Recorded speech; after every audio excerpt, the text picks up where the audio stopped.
So without further ado, please welcome Dr. Vic Manzo to the show. Welcome. Thank you so much for having me on. Oh, you're so welcome. And it was so fun getting to know you. And you speak my language, which is what really, when you meet, having this podcast, it's just so fun to, when you get emails or people that connect to you and you're like, I wonder why, like, what is the draw? Like, is there a calling? And I have at this stage of my podcast journey, now it's fun to really have that. I look at my intuition or the feeling. Do I feel it? Because I want to feel your energy when I say yes to coming on the show. Like I really want, it's all about this. I don't know. I just have this feeling. So when I met you through the rabbit hole that I went down, I was like, oh, no wonder we are connected because we speak the same language. And I love your story. And I would love for you to introduce yourself. I would love to go more into all the things that you teach. But we need to know where your mom, she was a yoga instructor into fitness and you grew up watching her do that. Cause I relate to that. Cause that's me with my girls. I'm like, I wonder what they're going to do. Cause they watch me do what you watched your mom do. So it's just neat to see the result of just watching your parents and instead of the limiting belief, she empowered you with these beliefs. I mean, there's both, I'm sure, but go there of how this all started. It's always fascinating because,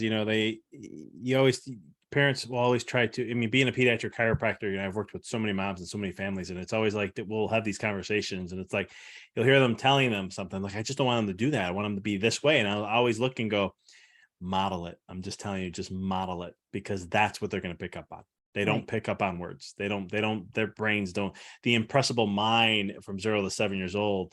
But my mind, they're all about what they see, the energy of it, and then the image that they take in from that. But my mom was always in fitness. She was, it's one of those things where she always had energy.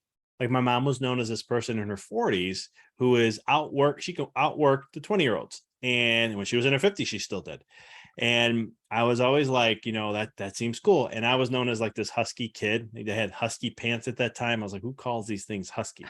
And my mom would be like, you have a natural belly. I'm like, what does that mean? Like, what is a natural belly? Like, I don't understand. But I understand I had over extenuated lower back, the curvature, which makes my stomach stick out. So I was like, okay, I can understand that now. But every time I would go to like the local civic center, where, we would go play basketball and then I'd meet up with my mom later to go home, I'd always see people who were working out and they were always looking energetic and they were in good shape. And I was like, okay. And it's the things I saw. My mom took supplements all the time. She was making, smoothies all the time. She was eating, we ate a good clean diet, even though we're Italian, we had a lot of carbs in our diet too, but the eating was pretty clean. And so I saw that growing up and I was like, okay, that's health. And that's kind of how I modeled my journey of like, all right. And then at 13 years old, I was like ready to take this in the action. I played a lot of sports, but I was like, no, I want to have a 6-pack, Mom. How do I get that? Tell me, how do I get a 6-pack? And so she's like, you got to work out. Here's what you do. And great. And so I've always been inspired by health. I'm a health nut to the T. It didn't lead me to where I wanted to become a chiropractor because I never had an intention of being a chiropractor until I had my own health issues at 19 come up, which kind of challenged that whole belief of like, well, if you work out, you eat right, take supplements, you're healthy. And then at 19 years old, I'm playing rugby club for the Arizona State Rugby. And so I'm working out, running 5-minute miles I was able to do. I should be in the best tip top shape of my life. And I wasn't.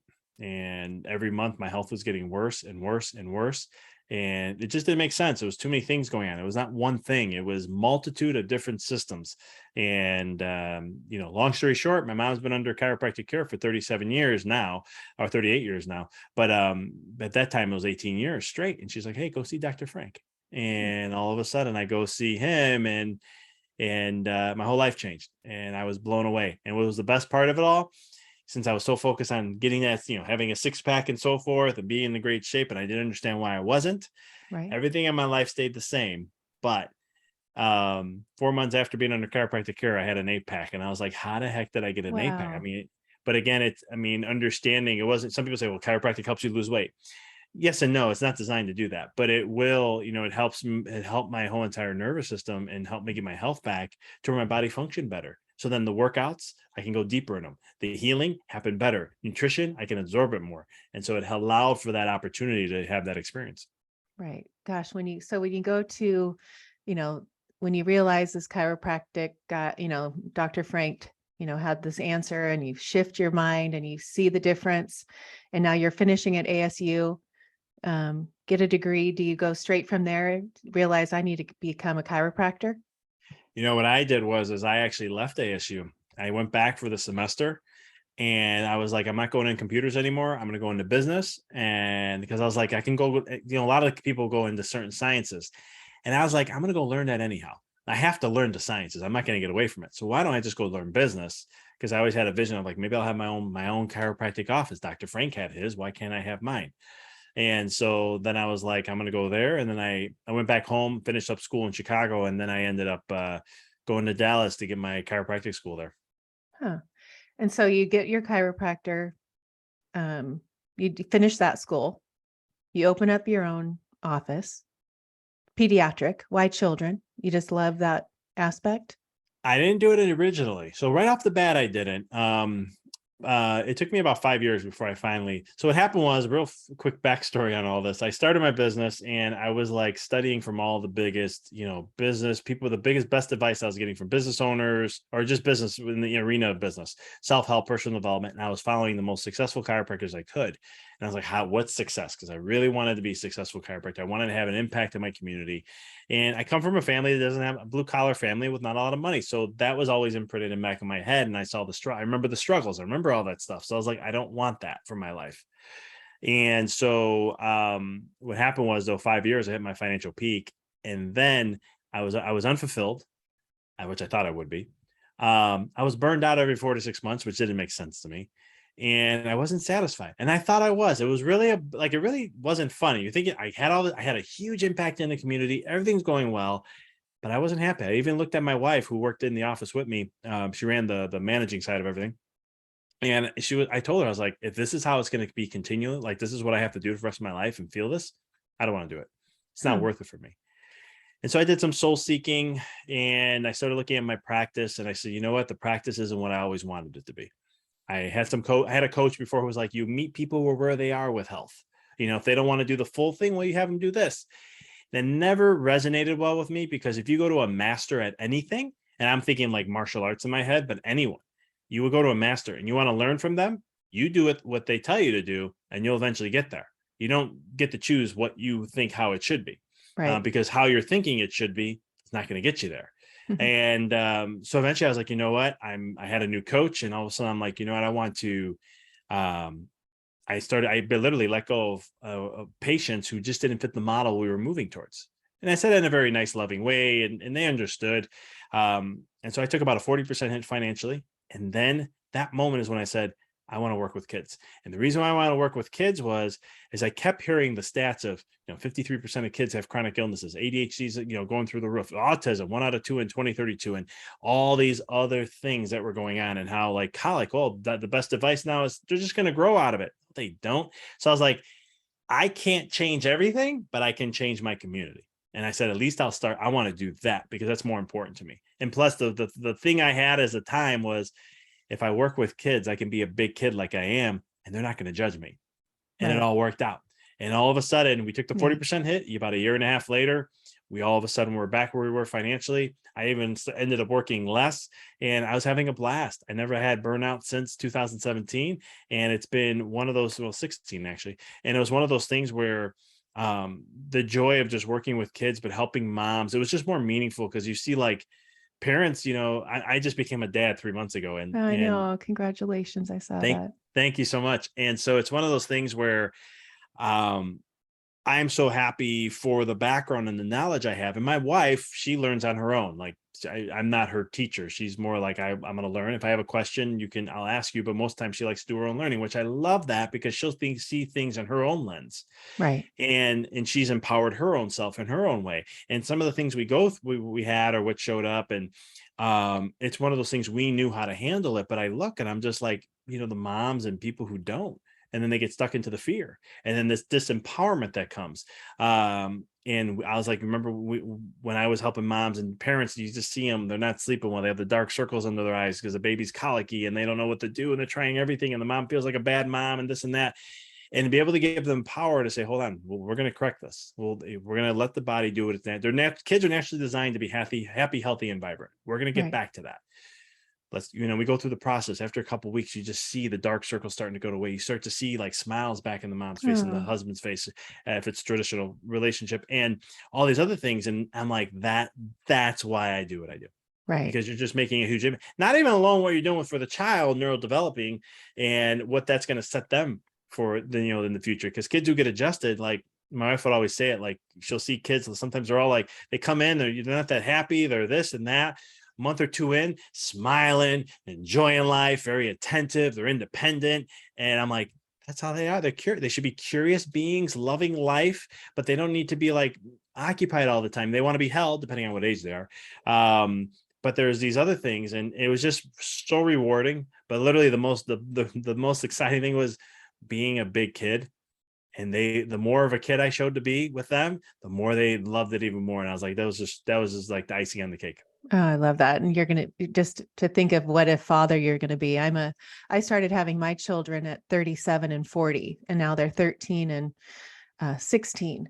And, I did all the personal development work and, did all that in my 20s and 30s. And I was ready to have these babies. And I know they do what you do, not what you say. So I've been so intentional with my parenting from when they were just in my belly, right? Like I knew how important that was. And I wanted to, maybe I didn't want to continue, you want to break the you want to break the DNA. If you had, all the things that I knew that from my childhood, I'm like, okay, I'm going to do it right. I'm going to really focus. And, but when you go to this place of, your pediatric chiropractor, you're like this, spiritual, you talk about vibration all the time. You wrote 3 books. I want to get into that, but I want to, when you talk about vibration, I would say that would probably be like something that is consistent with what you talk about, is how important that is. And I do too. I mean, that's every morning we do our morning routine, and I teach a child's class called Raising Confidence. And in our first week of this 8-week course, it's on a morning routine. So I'm really believe in, understanding kids, like you got to start on a high vibration. You want to see the magic of your day, it's easier to start here than go down here and then try to get yourself up there, right? Try to work your way up. But talk about vibration, because you really explained it in amazing. I love it. Yeah. I mean, vibration's everything. If you think about Nikola Tesla, what he said back in 1900, I think it was roughly around there, where he was like, see the universe as the essence of vibration, frequency, and energy. And what man does in the next year will be monumental to what they have done the last, 10, 100 years or whatever. But, if we can step into the quantum world more and understand that everything is the essence of a vibration, and the law of vibration states that we can only really experience in our life whatever we vibrate at, right? Because then we all heard of the law of attraction, but that's the second law. It's not the first one. Vibration's first, then the law of attraction comes in after. And, some people hear this word vibration. It's like, well, what is it? How does this work? What is that? Is there enough? Because the mind wants to compute it in a logical matter. And I'm like, you can and you cannot. You can in some ways, but to actually label it and get hyper specific with it, it takes away the essence of what it is. But it's really, when it comes down to it, a vibe or vibration or your frequency really is just the thoughts and the emotions that you are at that moment that is going to create it. Because vibration, law of attraction, those kind of things, well, we're like magnets, really. And wherever we're vibrating at, that's what we're going to attract. Or some people say whatever we put out into the field, or whatever we put out into the universe. But it's one of those things where, your thoughts electrical and your emotions are magnetic. And when you blend those two together, you've created an electromagnetic force. That's a vibration. And when you have that vibration, all of a sudden you are going to attract into your life those kind of things, whatever that is, and so forth. But it's really just, this is the principles of, looking at how do we, instead of, this is where I get into the whole thing about like, stop doing so much and learn to be, because if we could focus on be, this is the being I'm talking about. You can attract the life you want to have, or the relationship, or the children you want to raise, or how you want to raise them, all those kind of things, because you're coming from that being element. And that's the essence. Like, my parents didn't, like, one of the examples is like my parents have a vibration about themselves that's all about family, doing what we have to do to help the family. Like, they're just a family unit. They're really strong about groundedness and family. I picked up that energy and I live with that energy within myself. I think it's a great attribute to have, but they never taught me. They didn't say, they talked about family a little bit, but it was that vibration. And I Mhm. was like, I like that vibration. That makes me feel good. I'm going to hone that vibration and use that for myself. But I hope I'm answering the question in the way, they hit the points on this. But yeah, it's when we look at that, if we start to shift our world and see things from a vibratory standpoint, we can change our lives drastically. And it's not in one arena. That's what I love about what I teach a lot, because everything I share is universal. You can Right. take it in any element. You don't have to. And a lot of times when I work with clients, something shows up in one area, and then I start going, all right, let's see where the other ones are. And they're like, why? It won't be there. It's only in here. And I'm like, no, let's go. And then all of a sudden I'm like, you see how you do this? Well, this is showing up different here from if you're just going to analyze it. But I go, look, let's go a little under, let's go under the hood and see what's there. And then once we do that, they're like, holy cow, I do it there too. I said, well, you're going to do it in one area, you're going to do it in others. Right. When you talk about limiting beliefs and, 0 to 7, I mean, you're programming your baby, your little girl right now, every single second of the day, right? This is the programming stage. And I always say, like, up to 80%. I always say when I'm working with kids, well, she's 6 years old, you're, 60% of the programming's almost done. But, talk about I'm all about limiting beliefs, because I have a class that I help with parents that, with what you're doing now, like we say, this is like the theme of this, like, how we are being, what we're doing is what is being programmed. It's not what we're saying. But when you talk about limiting beliefs, because you talk about that a lot, and I love helping people with that, because it's so freeing and so empowering when you realize these stories, change your story, change your life, right? Like, all the things that you keep saying, and you've learned that really up until you're 7 years old, and now let's get rid of it. That's why I'm so passionate about my class with the teenagers, is it's fresh in their mind, it's fresh in their programming. It's not as hard to get rid of those teenage programs that they've had since, but for whatever teenage years, than it is the 50-year-olds that have, played that story. So talk about that, because you do talk about that quite a bit, and it's so cool. Yeah, I love limiting beliefs. I mean, it's one of those things where, beliefs are what kind of dictate our life, right? It's a code, as I like to call it. And when I say code, I'm going to my old computer days where, you have an input, here's the code, here's the output. No matter whatever input comes in, that code's going to run the same no matter what. And that's kind of like your beliefs. And these limiting beliefs, they're hidden sometimes. They're kind of constructed in our subconscious mind. So a lot of times people, it's something that and sometimes you could be aware of it. We all are aware of it. We all know when it started. Because like when I work with limiting beliefs on people, I always say, well, where did that come from? What you're seeing this pattern. Why do you think you have that pattern? Where do you think who taught you that belief? Where did that come from? Where does that, and sometimes people need to go down that route, and we got to go all the way back to when it started. Some people just be like, I have this limiting belief. Okay, well then you can just change it there. But some people are like, well, where did that, they want to go, I either feel that they need to, or we go deeper, and we go deep to who was that person? Where were you at? What was happening? When did that belief serve you? Right? When did you choose to allow that belief to serve you? I remember when my wife and I were doing some of these pregnancy classes and with our doula, and I remember, I love this when she said this, because we would bring up why a hospital birth versus home birth. We did a home birth, or we tried to, we had something come up at the end that we had to, just in case, go to the hospital, but everything was fine. But why a hospital versus a home birth? And I love when she did this exercise, because it was fascinating on the programming people had when they brought it up. Well, Hmm. mom just did it, so I just did it. Or, I always saw it that way. I was 7 years old, or someone was like, I was 6 years old and I saw a birth in the hospital. I thought that's just how things are.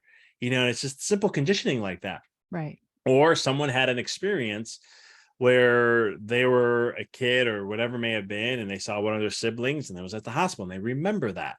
but it's one of these things. And I'm just using that as an example, but we can go, there's so many ways you can go with this. But for money, for an example, my own experience, I didn't excel in business until I went after my limiting beliefs, because they hold you down and they're like a ceiling.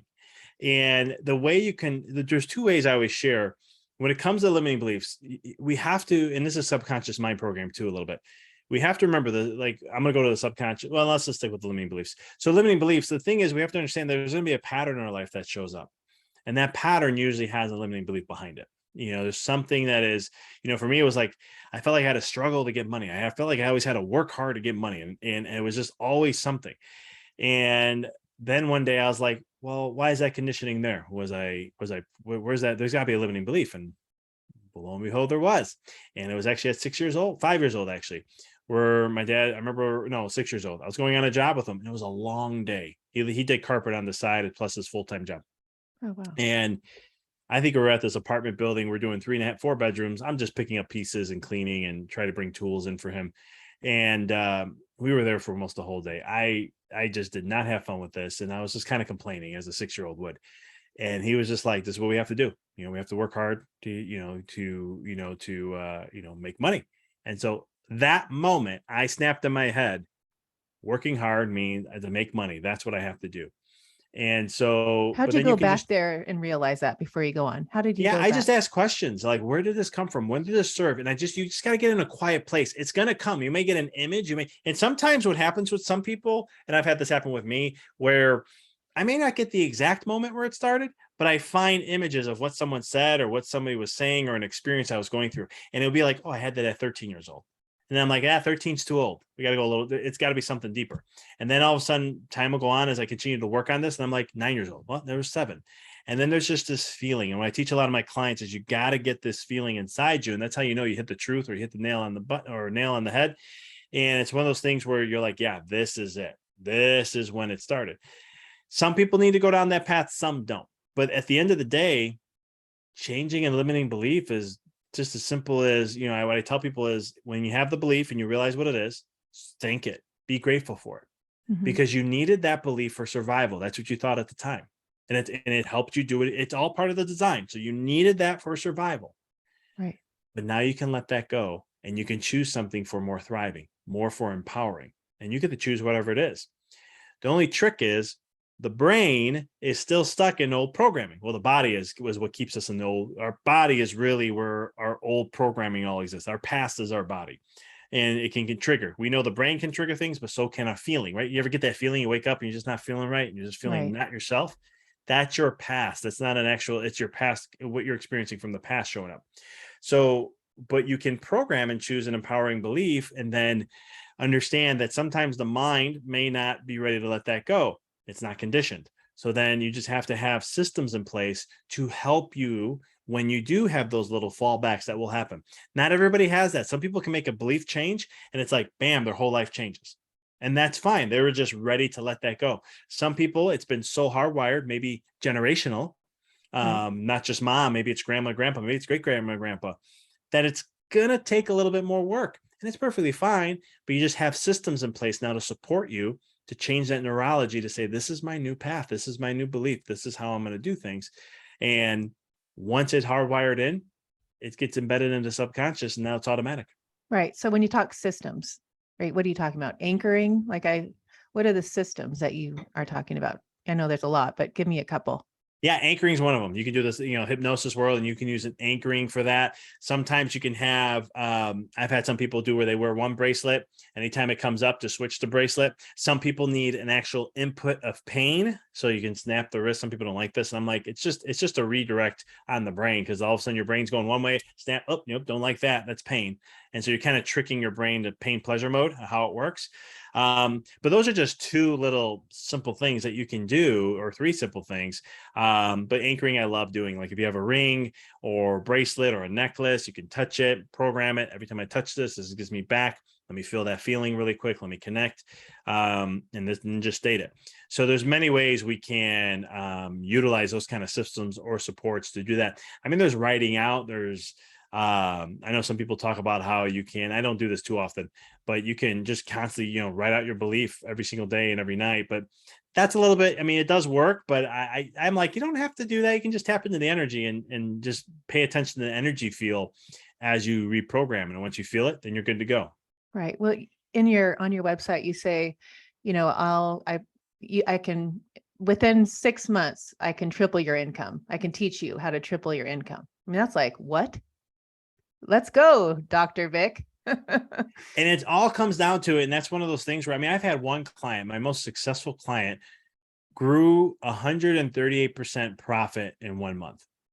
Wow. Now, was it me? No, I'm picking out things she had. We found the limiting belief right off the bat, how she operated her business. I was like, you can change this and do this. And you have everything all in place. You just need to change this one thing and it will literally give you 138% profit. She thought it was crazy. And as we went through it, she's like, no, I can't do that because of this, this, and this. I was like, that's a limiting belief. You don't have, you can do that if you want, if you choose to, and you really stand behind them, that's authentic to you, you can create that. She trusted, she went forth. And then all of a sudden, I was following up at the end. I think it was like, it was a month later. I reached out, I was talking to her, following up about, hey, how's the changes been going? What's happening? Did we hit that mark? What? And she's like, in 30 days, I literally hit 138% profit. And it didn't just stay that month. She continued that on each month going forth. But, that's one story. Do I go and market that and say I can help somebody 130% 1 month? No, I won't do that because it's not that. To me, I feel that's unethical. But some marketing people say you should do that. But then there's, when it comes to that process, it's really understanding, well, we go through limiting beliefs, we go through subconscious, but the bigger thing is I start to work on is what's the vibe that we are emitting into the world every single day, right? Do you have a vision? Vision is the biggest thing I work on with my clients because you have to have a vision. I'm not saying you have to visualize every single day, but you have to have a concrete, crystal clear vision that's authentic to you. And that may sound easy for a lot of people. Just saying like, what do you want? What's your dream life? That seems like a very simple question. But when you really get down to it, it's actually a very hard one for a lot of people. I know it was for me in the beginning of this, my whole journey, because we have so many conditionings of what we think we want, but what we really want are two different things. And it's really, really uncovering that. And I get into a lot of, universal laws and stuff like that to help with that alignment. And then when we do that and everything starts to get into alignment and works, we're in the state of flow. And then we start to have effortless success, where it means that we're not resisting what the universe or God or whatever you want to call it comes, and we can use these laws to attract into our life. We're accepting because we set the vision first. And then my job is just to focus on the vibration every single day.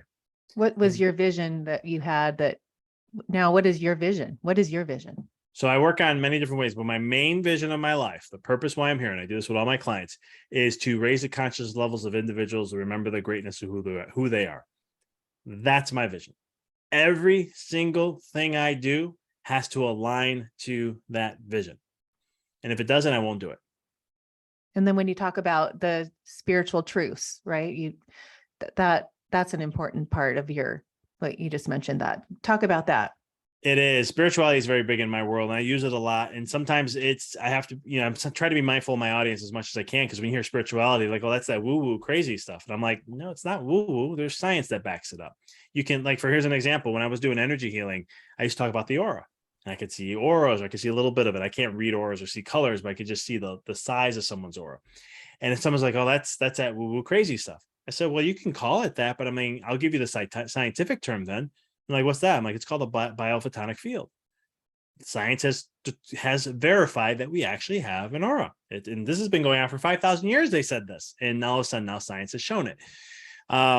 So spiritual truth, I use a lot of ancient wisdom. Sometimes I'll pull things like, for example, why is vision so important? Well, Proverbs 29:18 in the Bible stated that the people without a vision will perish. It's vision's very important. Other scriptures talk about that. I get into, spiritual truths on the mind, and how that when we talk about potential and so forth, that they always said that if you can't see it in your mind's eye, you can't create it. You will never experience it. That's his old wisdom stuff coming out.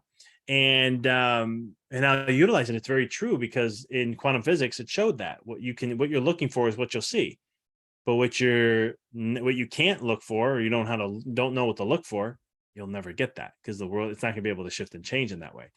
And so there's a lot of those principles I like to pull in my work, Because spirituality is very important to me in many ways. Like I'm on a journey for, again, raising consciousness levels is another way of saying light, another way of saying vibration. It's another way. And then remembering your greatness is your soul. That's the greatness of who you are. And how do we become aware of that? See, I'm not saying I want to force somebody to do so. I just want you to be aware. If I can get someone to be aware, that's 50 to 90% of the problem solved. And then from there, they can lead a more fulfilled and soul-filled life. Right. How do you get them to be aware of their soul? That's the fun part. And that I don't know if I can give like because there's different battles we have, right? There's different things that we all have that we're working through, and there's conditioning of the mind, right? There's I call it the matrix, the collective consciousness of humanity. How's that playing a role? And I think I always say this, like we come in as pure as children, and then we let life itself tarnish us in some ways, and then our goal is to come back and remember that greatness of who we are. And so I share a lot. What I do is with my clients is I'm always trying to have them remember the greatness that they have, that light, that power that they have within them, and showing them that. And it's not me going like woo or crazy. You know this already. You felt that there's things you have the feeling sometimes you chose to do, or you said, I'm going to do this, and you ended up doing it and it happened. But you may not see it happen often, but you knew that you can do that. Well, how do we implement that more?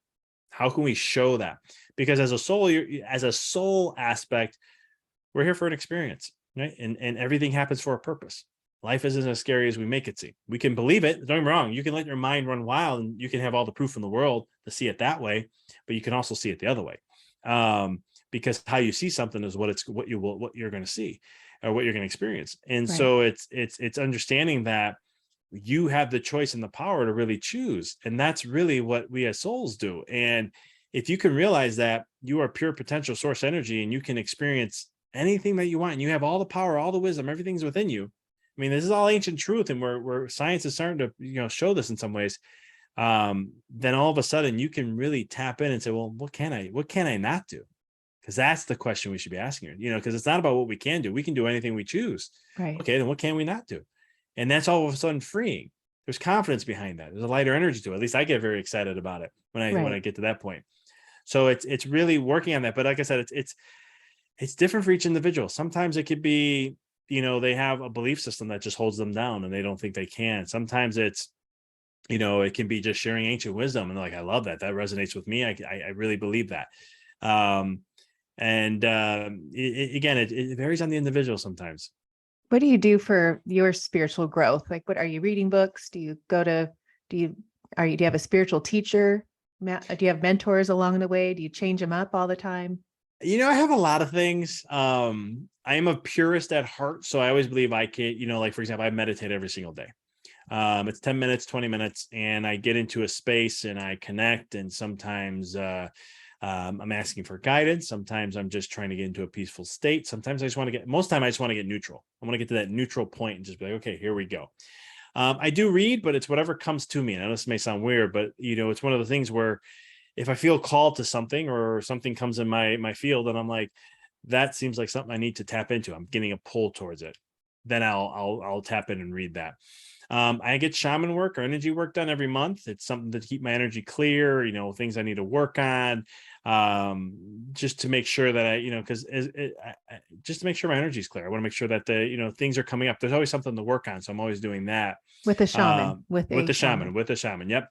I get chiropractic care. Now, when I say chiropractic care, some people don't think of that as an energy thing, but actually chiropractic originally was all about consciousness and metaphysical.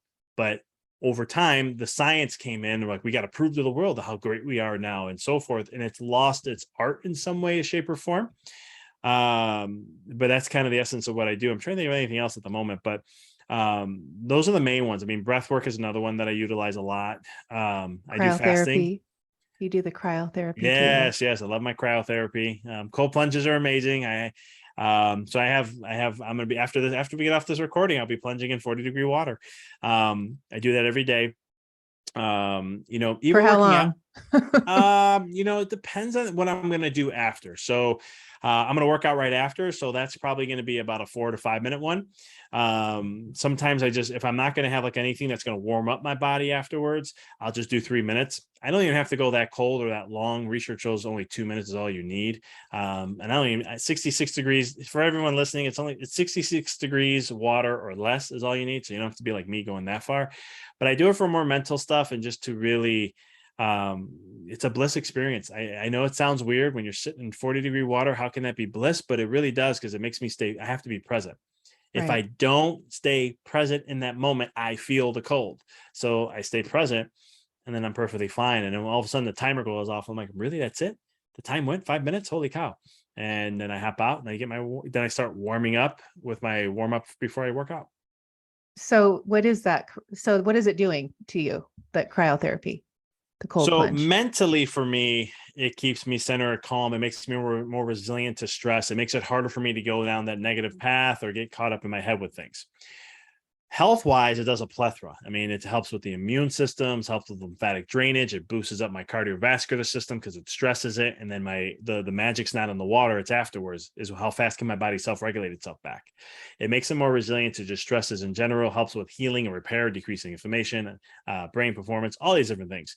But I don't do it for those. I do it for the mental side. It's just like Yeah. fasting. Fasting's a big spiritual thing that I do.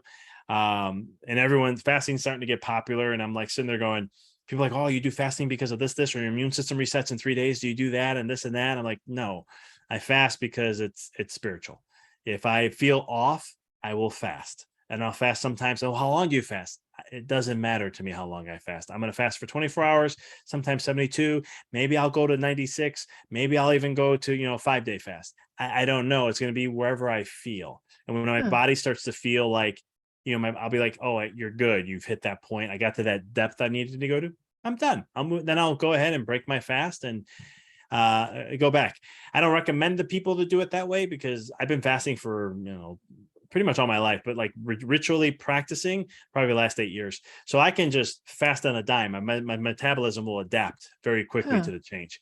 For others, depending on what you do with a fast, you want to gradually prepare yourself for it, especially if it's your first one. And usually a lot of people just do like, I used to have patients, I used to talk about fasting a lot, and they'd be like, oh, I did a 3-day fast. Did you prepare?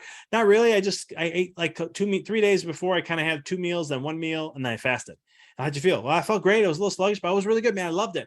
I'm like, don't do that again. Why? I felt great. I'm like, you're not going to feel good by the third one. I promise you, because your body, it was like in survival mode basically, and it survived. Second time, you might still survive that. Survive what I mean is like the metabolism's like, what happened to all our food? We were getting all this food. What happened? So then it pulls from storage. Like once you eat up your storages, you're going to feel it. You're going to feel weak. You're going to feel tired. You're going to have headaches. I'm like, that's doing it wrong. You shouldn't have symptoms. You should feel energized. Mental clarity should be there. It should get enhanced. And a lot of times my patients will be like, they're like, you've been fasting? I'm like, yeah. They're like, you seem like you had like 5 cups of coffee. Like, I didn't have any coffee. They're like, are you sure? You're like, really? I'm like, this is what happens when you fast. This is why I do it, for a lot of those reasons. Huh. Because then I will meditate for a longer time too. I'll go meditate for like 45 minutes to an hour, because I go deeper in my meditations and so forth. So those are some. There's one more that I haven't done since I moved to Knoxville, because in Knoxville they don't have them, but in Chicago they did. I don't think they call them these anymore. Sensory deprivation tanks. I heard that was like a bad name that somebody didn't like, but floating, in other words. Okay. That's a practice that I practiced a lot. I used to do it once a month, and it just deepened everything about my meditations, and it just allows me to disconnect from my body. And sometimes I'm going off and who knows where, and then sometimes it's just I just go to this. It's always peace and bliss that I'll get to, Huh. and then You're sometimes floating it's, on water. yeah, totally floating on water. I saw that. There's something, I've seen that around here. There's one of those. I just did a hyperbaric chamber, and Mm. I mean, it's nothing like floating, but I did try that. Did you do any like deep breathing while you're in it? Yes, I tried to do all that. Yes. Yes, because I was trying to get Yeah. as much oxygen in me as I could. That's all I did in there. Did you feel like really energized after, or maybe like a Yeah. little bit after? Yeah, Yeah. I did. It was really cool. I want to talk about your book, Yeah. Decoding the Matrix. I know you have 3 books, but this is the latest one. And what even made you want to start? I mean, when do you have time to write a book? I know, right? That's what everyone asks me. Well, wait till I tell the story, then you're like, what the heck? But it's one of those things where, again, one of the things I again, coming back to this principle of effortless success is something I teach a lot and I talk a lot about. And when you hear that word effortless, you're like, hold up here, that's how is success and effortless? All it means is that, when you're in the right vibration, you're going to attract people, circumstances, situations, or create the ideas to wherever it is you're trying to attack, you're into your vision and so forth. They just come to you, and they will. I have a goal of writing 30 books in my life. Oh, cool. That's Wow. now, will I get there? I don't know. But I know that that's my vision of what I want to create. Why do I like books? It's a way for me to share something I wish I had at a certain stage in my life. My first book was what I wish I had as a teenager. Walk in the Dark, I wish I had as a teenager, maybe late teens. This one, well, I wish I kind of had it back then too, but maybe in my early 20s. Because it's one of those things where it's also, to me, it's like a gift to the world. It's like a time capsule. You're catching me at a moment in my conscious evolution, or where I'm at that moment in my life, of how I understand what I'm teaching. Now, if the terminology I use just in my book I wrote now, I'm kind of already changed it up a little bit. And it's always fascinating. My mentors always said, when you write a book, once you're done, just move on. Don't try to fix it. Don't change it. You'll never finish it. So long story short, what made me want to write this one, I had a gap. I wanted to write a book every year, but COVID came and my energy didn't go to the book. And then one day in November last year, I had like this anxiousness about a book. It kept coming to my attention. I'm like, I ain't got time to write a book. I'm moving from Chicago to Knoxville. I'm closing down an office in a month, and my wife's pregnant. Why would I want to write a book right now? But it kept coming to me. So you know what? Fine. If this is meant to be, and I need to write this now, I'm going to reach out to my cover person. I'm going to tell them about the book, tell them about here's the name. The name came to me. It was like Decoding the Matrix. I was like, I like that. That works. Okay. Here's Decoding the Matrix. I love something Matrix-like to have in there, but at the same token, I'm thinking of conditioning of the mind. That's what came to me. So I'm like, I want someone who has some darkness on them, and we have a light showing them. We're going to help them open up who they really are. So I said, just tell me what you bring up with. And I said, if this all aligns, it was meant for me to write this book. He comes back. It's about 95% where I wanted it to be. Huh. And I said, okay. But then that was it. I had no interest. I had no motivation to write the book. Like, there wasn't like a pull. So I was like, well, I got things to do. I can't focus on the book. It wasn't until February this year, all of a sudden there was like this big, I remember February, it was the first week of February. And I'm looking at my wife and I go, I got to write this book. She goes, why? It won't leave me alone. It's been I think it was the weekend. I said, my meditations, I'm getting these urges. I'm like, the book just cool. I get anxious. And so I was like, I got to write the book. And my working time, when you're in that state of flow and you allow for things to come, I wrote that book less than 24 hours. Now that's not one day, 24 hours of writing. Wow. Less than that. It was like 22 and a half hours of actual writing. I got the book done. And it's one of those things, some people say, well, how fast? And it's like, it wasn't about fast, wasn't about speed, everything just came. When I went to sit down, I was like, okay, first chapter, boom. What is the Matrix? I'm like, hey, that feels good. I can go with that. All right, what is the Matrix? And then I just write. What is the Matrix? The Matrix, to look at it in perspective, to change the terminology, it's just human collective consciousness. So for those who are like, what is human collective consciousness? Imagine taking everybody's consciousness levels in humanity, averaging that all out. That is the essence of, that's what the Matrix really is. And so why is that important, or what does that even matter? That shapes our experiences as humanity. So wherever we are as a consciousness level is what we experience on Earth. Now there's sub-matrices to that. So there's not just the world of humanity, it's also countries, it's continents, countries. We go into states, cities, towns, and we get to the most smallest one, which is you and me. And so these all have influences on us because it's a vibration. It's an essence of that. And the law of association, you've heard this before. Many people have 5 average people. You average the 5 closest people to you. That's who you are. Or you average the 5 incomes of the 5 closest people to you. That's what you make. And different people have used this in many different ways. Well, law of association is just, all it means is whatever vibration you're around the most is what you're gonna eventually become. It's like a tuning fork. You take 2 tuning forks. If I strike this one and I don't touch this one, there's a matter of time before this one that I didn't touch is going to vibrate. And so the Matrix plays a huge role on that. And that's where, when you look at the sub-matrices, this makes a little bit more sense, because like somebody who lives in like California versus someone in Texas or Florida or Chicago, notice that there's a little bit of a difference in them in some way, shape, or form. And some people say, well, it's just because they live there. Well, there's a matrix, there's an energy there. That's why it's there. Where, if the energy wasn't there, then that would be something totally different. And that kind of shapes and shifts us, because wherever we are, if you take it down to like the town level of our upbringing, that plays an imprint on our mind. That plays an imprint on our life. This is where the programming of subconscious comes in. This is where the things between 0 and 7 come in. So the matrix plays a huge role in all this. And that may be the most influential, but it can, because our parents were affected by the matrix and they're conditioned in certain ways. And so then all of a sudden now that conditioning gets passed down unconsciously. So it's all about becoming aware of what the matrix is, but also understanding the unconsciousness that we have of that programming in our own selves. So the book, the main message for that book that you wanted to get across is what? The main message is to be aware and understand what the matrix is, tap into and experience your potential, and get on to either start your or accelerate your spiritual awakening. Got it. Amazing. We're coming to the end and it went too fast. I could talk to you all day. There's so many things I could talk about. I mean, it's like, is there anything that you would love to talk about before we end? This did go by fast. One thing I like to share a lot of is the aspects of life in general, looking at having an inner knowing that all things are always going to work out for you. Like our mind wants to control so much. We don't like uncertainty. We just went through uncertainty. That's why a lot of people with COVID had a lot of fear, because we're going to an uncertain aspect of things, and want to take that step back to realize that for you in your life, all you have to do is just set the stage of what it is you want to experience. I talked about vision earlier. It's one of the biggest things to do. And a lot of times, if you just know that the universe will bring to you whatever it is that you truly seek, what you want, what you choose to experience, it's going to happen. And it's as simple. If you share some of the things we share today, those are principles to help you. It's as easy as just going on Netflix and wanting to pick a comedy, and you find one, you go, that's the one I want. You press it, it's going to turn on and it's going to play, as long as your internet works. Just had to clarify. That's the connection to the field. We'll use the internet as the connection to the field. But as long as that is, it's as simple as that. And the universe will always provide to you whatever it is that you need. And if we can come with more of an opening, allow that, then we allow for the law of allowing, which means that we'll allow the universe to work with us, to give us. We think we want something, but the universe knows what's better for us.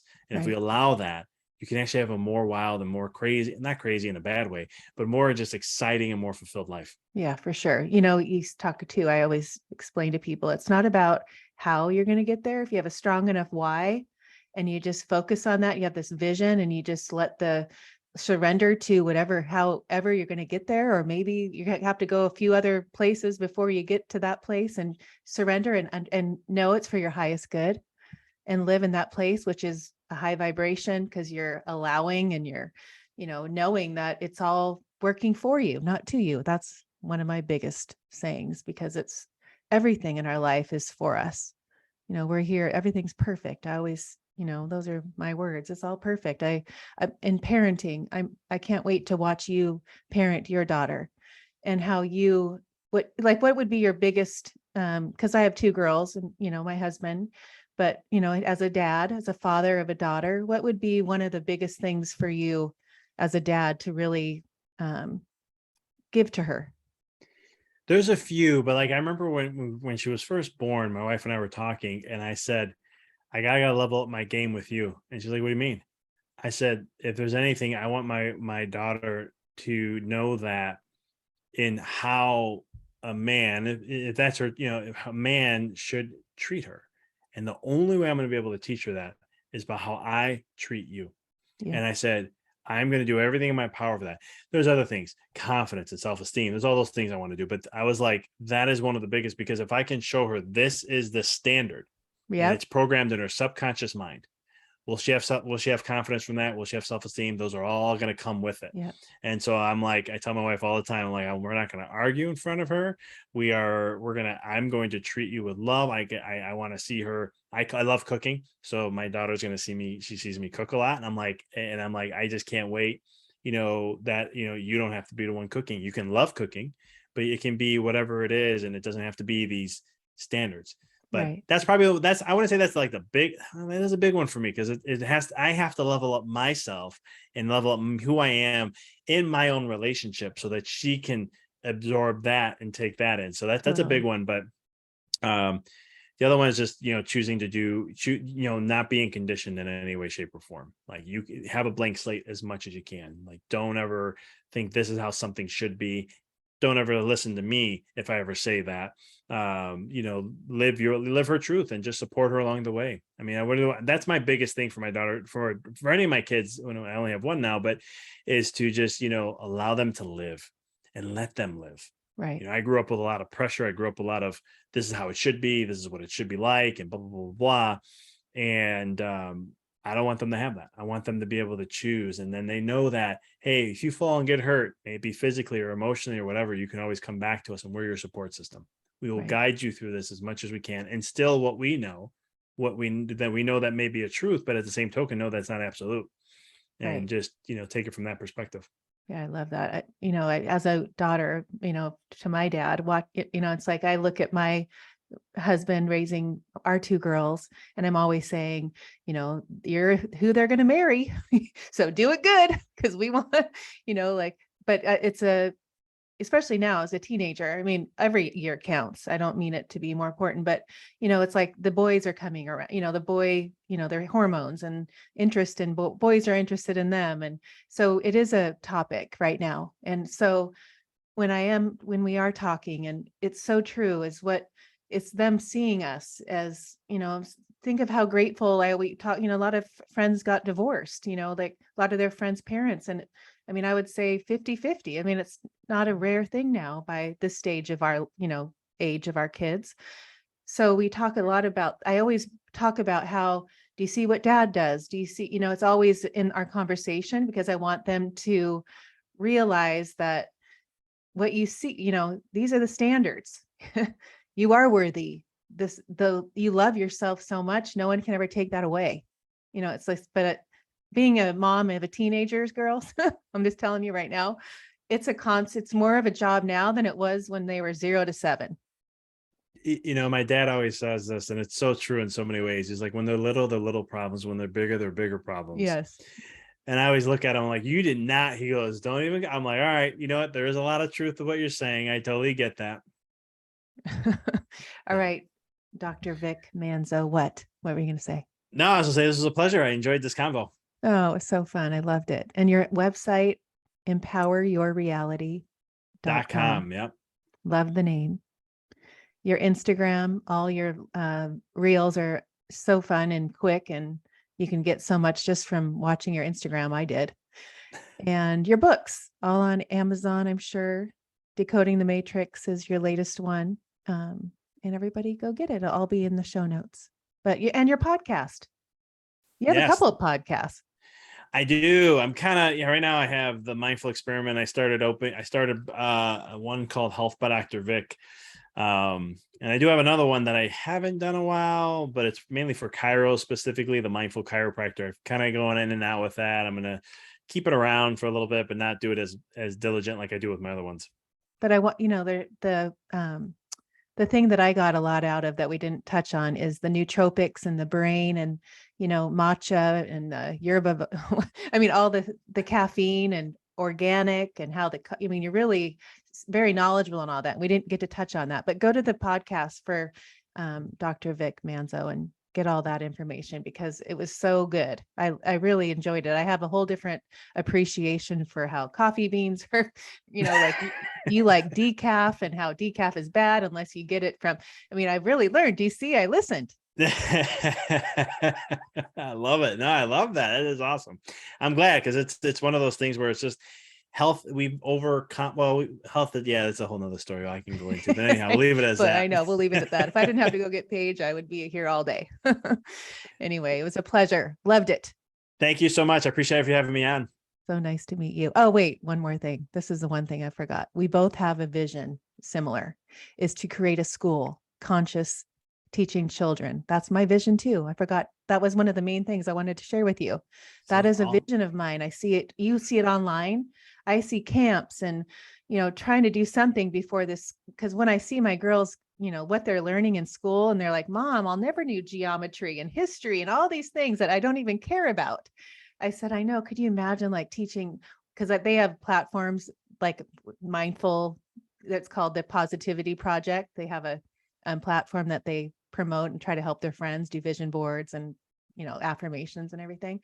But I thought, could you imagine like all the things that you teach in your platform, what you could teach to these kids and how that would change the whole vibration of these children right now that are being raised, like that's just, I see it. I'm so passionate about that.